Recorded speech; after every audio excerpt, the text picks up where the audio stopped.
نسبت حضرت حاجرہ کی طرف ہے، اس پہاڑ اور اس پتھر کی نسبت حضرت ابراہیم کی طرف ہے. یعنی قرآن ہمیں بتلا رہا ہے چاہے پتھر بھی کیوں نہ ہو، اگر اس کی نسبت نبی کے ساتھ ہو جائے تو وہ بھی احترام کے قابل ہو جاتا ہے.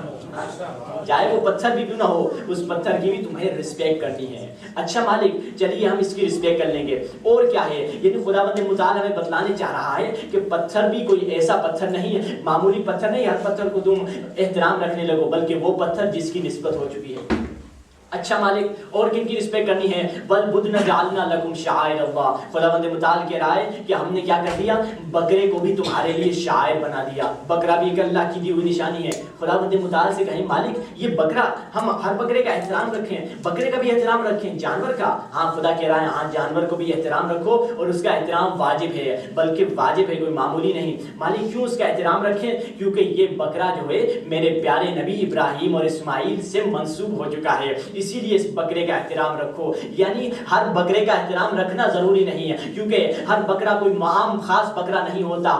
عام بکرے کا احترام رکھنا ضروری نہیں ہے، ہر بکرے کا احترام کرنا واجب نہیں ہے، صرف اس بکرے کا احترام کرنا واجب ہے جو نبی سے منسوب ہو چکا ہے. اسی طرح عام پتھر کا احترام کرنا واجب نہیں ہے، بلکہ اس پتھر کا احترام کرنا واجب ہے، اس پہاڑ کا احترام کرنا واجب ہے جو حضرت حاجرہ سے منسوب ہو چکا ہے. عام غار کا احترام رکھنا واجب نہیں ہے، بلکہ وہ غار جو رسول اللہ سے منسوب ہو چکا ہے اس کا احترام کرنا واجب ہے. اسی طرح عام اونٹنی کا احترام کرنا واجب نہیں ہے، ہر اونٹنی کا احترام کرنا واجب نہیں ہے. جو اونٹنی ناقۃ اللہ سے منسوب ہو جائے اس کا احترام واجب ہے.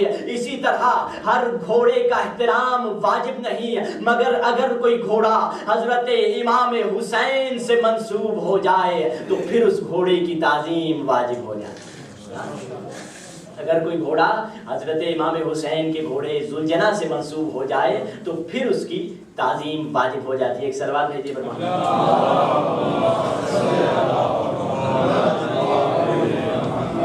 وعجل فرجهم. جس طرح آپ کو مختلف مثالیں آپ کو مل سکتی ہیں اسی نسبت کی وجہ سے. دیکھیں آپ جنگل میں چلے جائیں، ایک معمولی سا درخت ہے، ایک معمولی سے درخت کی ایک معمولی سی ڈالی ہے، اس درخت کی ٹوٹی ہوئی لکڑی ہے جس کی کوئی رسپیکٹ نہیں کرتا، جس کا کوئی احترام نہیں رکھتا. مگر جب یہی ڈالی، جب یہی شاخ، جب یہی ڈالی، جب یہی درخت کا حصہ جب علم حضرت عباس سے منسوب ہو جاتا ہے تو وہ واجب الاحترام ہو جاتا ہے. ہاں ایک سلوات بھیجیے پر محمد.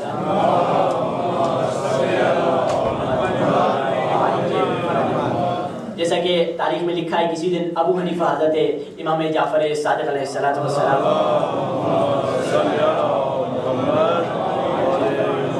ابو حنیفہ حضرت امام جعفر صادق کی طرف آیا اور وہاں حضرت امام موسیٰ کاظم کو دیکھا. حضرت امام موسیٰ کاظم کے ہاتھ میں ایک بڑی عصا تھی. جیسے ابو حنیفہ نے وہ لمبی عصا کو دیکھا، کہا شہزادے خود سے بڑی عصا اٹھا رکھی ہے. مولا نے کہا کہ احترام سے بات کر، یہ معمولی سی عصا نہیں، یہ رسول خدا کی عصا ہے. کیا بہترین جواب دیا. یہ آل نبی کے گھر کے بچے بھی اتنا اچھا اور اتنا فصیح و بلیغ بولتے ہیں، اتنا اچھا تو ابو سفیان کے گھر کے بوڑھے بھی نہیں بول سکتے. یہ آل نبی کے گھر کے بچوں کا جملہ ہے. امام چھوٹے ہیں، بڑی عصا لے کر کھڑے ہوئے ہیں. جب ابو حنیفہ نے کہا اے شہزادے خود سے بڑی عصا اٹھا رکھی ہے، امام نے کہا ادب سے بول، یہ کوئی معمولی عصا نہیں ہے، یہ رسول خدا کی عصا ہے. جیسے اس نے سنا ارے رسول خدا کی عصا ہے، جلدی سے آگے بڑھا چومنے کے لیے. امام نے عصا کو پیچھے کر دیا، کہا رسول کی عصا کا تو احترام ہے، جن میں رسول کا خون ہے ان پر اعتراض ہے. امام نے ہمیں بتایا کہ یہ جو نسبتیں ہوتی ہیں نسبتیں معمولی نہیں ہوتی. اگر کسی کی نسبت رسول خدا کی عصا سے ہے، ہماری نسبت نہیں بلکہ ہم خود رسول کے خون میں سے ہیں.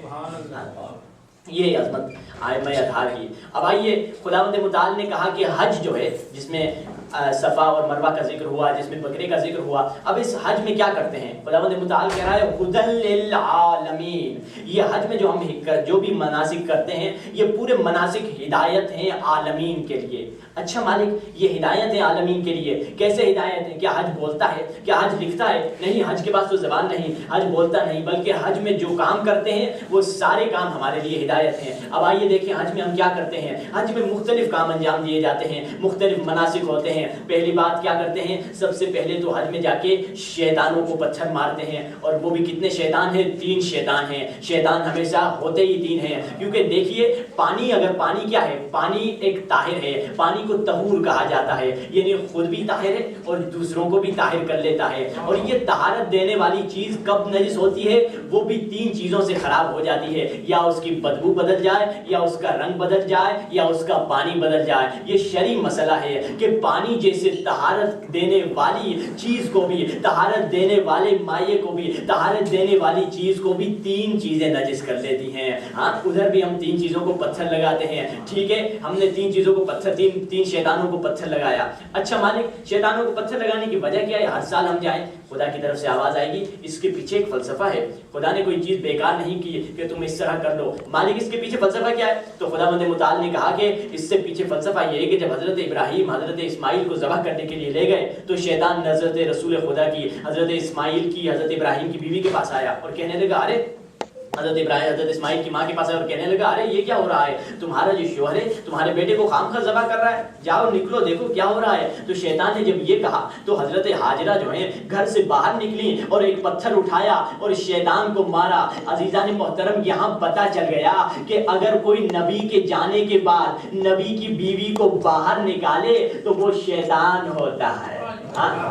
نبی کے جانے کے بعد نبی کی بیوی کو جو باہر نکالے وہ شیطان ہوتا ہے. اچھا ٹھیک ہے، نبی کے جانے کے بعد یہ اسے شیطان نے کیا. جب شیطان نے دیکھا کہ ارے یہ کیا ہو گیا، حضرت حاجرہ تو گمراہ نہ ہو پائیں، کہا کہ چلو چلتے ہیں حضرت اسماعیل کے پاس، بیٹے کے پاس چلتے ہیں، وہ ذبح ہونے والا یقیناً وہ ڈرا ہوا ہوگا، اس سے جا کے بات کرتے ہیں، شاید وہ ڈر جائے. حضرت اسماعیل کے پاس آ گیا اور کہنے لگا کہ اسماعیل، تمہارے باپ کا تو دماغ ہی تھوڑا نعوذ باللہ خراب ہو گیا ہے. تمہارا باپ تو الٹی سیدھی باتیں کر رہا ہے، الٹے پلٹے کام کر رہا ہے. اس کے دماغ میں کچھ پریشانی ہو گئی ہے، اس کے دماغ میں کچھ خرابی ہو گئی ہے. تم اپنے باپ کی بات نہ مانو، چلے جاؤ، یہ خامخواہ تمہیں ذبح کر رہا ہے. شیطان نے یہ کہا کہ تمہارے باپ کے دماغ میں خرابی ہو گئی ہے. تو جیسے حضرت اسماعیل نے یہ سنا، حضرت اسماعیل نے بھی ایک پتھر اٹھایا، شیطان کو مارا، شیطان بھاگ کے چلا گیا.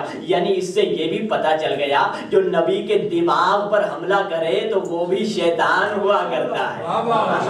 نبی کے دماغ پہ حملہ کرنے والا بھی شیطان. اچھا پھر جب اس شیطان نے دیکھا کہ اسماعیل کو بھی نہیں گمراہ کر پایا، حاجرہ کو بھی نہیں گمراہ کر پایا، اب چلتے ہیں خود نبی ابراہیم کے پاس، امتحان کر لیتے ہیں، ٹرائی مار لیتے ہیں، کیا پتہ نبی ابراہیم گمراہ ہو جائیں. نبی ابراہیم کے پاس آیا اور کہنے لگا کہ اے نبی ابراہیم، خامخواہ کیوں اپنے بیٹے کو تم پتھر مار رہے ہو، خامخواہ اپنے بیٹے کو کیوں ذبح کر رہے ہو؟ کیا پتہ تمہارا خواب بھی الٹا غلط ہو، کیا پتہ تمہارا خواب بھی بالکل غلط ہو. تو تمہارا اگر خواب غلط نکل گیا تو تمہارا بیٹا خامخواہ میں ذبح ہو جائے گا. تو حضرت ابراہیم نے کیا کیا؟ پتھر اٹھایا، شیطان کو مارا، شیطان بھاگ کر چلا گیا. پھر دوبارہ شیطان آیا، کہا ابراہیم تمہارا خواب غلط ہو سکتا ہے. پھر حضرت ابراہیم نے پتھر اٹھایا، شیطان کو پتھر مارا، شیطان بھاگ گیا. اسی طرح شیطان آتا گیا، پھر پتھر اٹھاتے گئے، پھر شیطان بھاگتا گیا. یعنی اس سے یہ بھی پتہ چل گیا جو بھاگ کے پھر آئے اور پھر بھاگ جائے وہ بھی شیطان ہوتا ہے. جو بھاگ جائے تو اسے بھی شیطان کہتے ہیں. یعنی یہ تمام جو شاعر اللہ جن کی ہم رسپیکٹ کرتے ہیں، ان کے پیچھے ایک فلسفہ ہے. ان کی رسپیکٹ بغیر فلسفے سے نہیں کرتے. ایک صلوات بھیجیے پر محمد.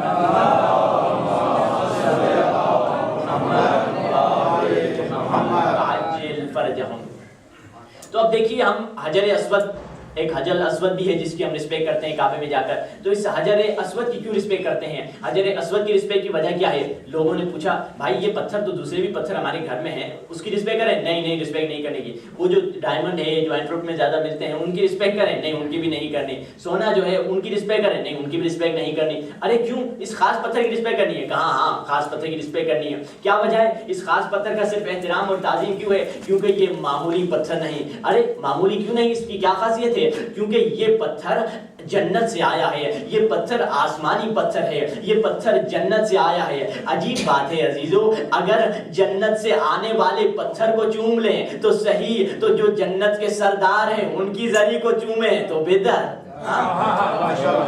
ہم تو جنت کے سردار اور جنت کے مالکوں کی زری کو چومتے ہیں. اہل بیت جنت کے مالک ہیں. اگر جنت کے 2 شہزادے کسی نے کہے ہیں تو رسول خدا نے حسنین کے بارے میں کہا ہے. اگر رسول خدا نے کہا ہے کہ کوئی جنت میں نہیں جائے گا علی کی محبت کے سوا تو وہ علی کے بارے میں کہا ہے. جس نے علی کے ہاتھ کا لکھایا ہوا سامنے نہیں